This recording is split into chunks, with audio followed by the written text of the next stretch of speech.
Human trafficking కేసులో ప్రధాన సూత్రధారి హైదరాబాద్కు చెందిన శశికిరణ్ రెడ్డిగా గుర్తించారు పోలీసులు.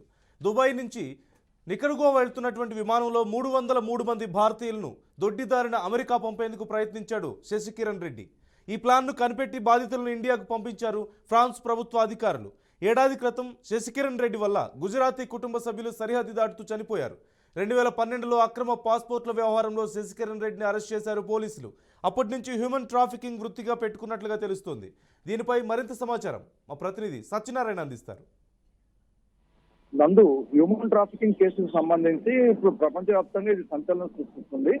ప్రధానంగా చూస్తుంటే భారతదేశం నుంచి అమెరికాకి అక్రమ మార్గాల్లో భారతీయుల్ని పంపించడం కోసం కొన్ని ముఠాలు పనిచేస్తున్నాయి. ఆ ముఠాలు కీలక వ్యవస్థీకృత నేరాలకు పాల్పడుతున్నాయి. గుజరాత్ తర్వాత మహారాష్ట్ర బేస్డ్ గా పనిచేస్తున్న ముఠాల్లో ఇటీవల ఫ్రాన్స్ లో జరిగిన సంఘటనతో 303 మంది పట్టుబడతాం అవన్నీ వెలుగులోకి వచ్చాయి. సో ఈ కేసులకు సంబంధించి దర్యాప్తు ప్రారంభించినట్టు ఫ్రాన్స్ ప్రభుత్వం కానీ తర్వాత ఇండియన్ ఎంబసీ అధికారులు కానీ అదేవిధంగా నిఘా విభాగం అధికారులకు కానీ ఒక కీలక సమాచారం అందింది. శశికిరణ్ రెడ్డి దీంట్లో కీలక పాత్రధారిగా గుర్తించడం జరిగింది. అయితే ఈ శశికిరణ్ రెడ్డి దాదాపు ఒక 11 సంవత్సరాల నుంచి హ్యూమన్ ట్రాఫికింగ్ వృత్తిలోనే ఉన్నాడు.